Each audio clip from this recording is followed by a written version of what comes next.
Здравейте, добре дошли в канала на японските кленове, нашата цветна градина. Тук в предверието съм си направила една малка оранжерия. Де-факто по принуда имам няколко растения тук. И това са, ето ги моите.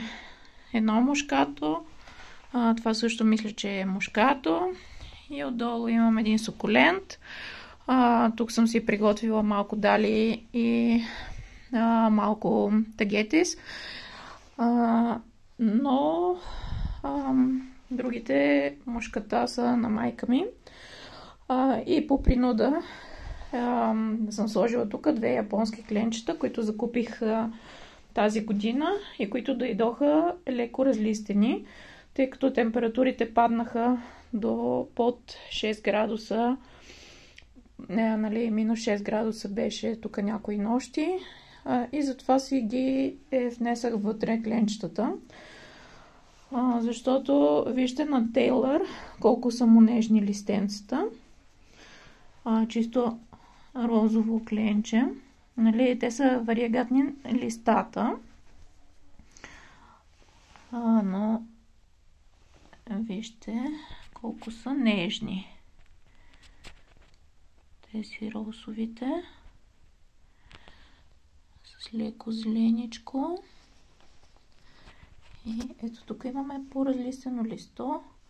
Не знам дали се вижда, защото отгоре пък има две пъпки.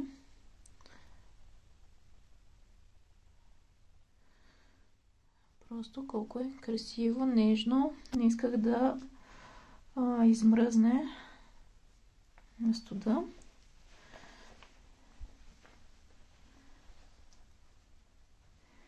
И така изглежда. А тук имаме шишигашира, мъничко зелено,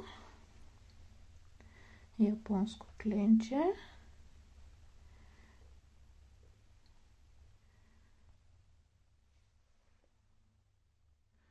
Колко са прекрасни цветовете рано на пролет. После, когато се разлисти съвсем, ще ви го покажа вече съвсем по друг начин как изглежда. Но просто исках да ви покажа красотата, която си имам на входа при всяко влизане и излизане от къщи.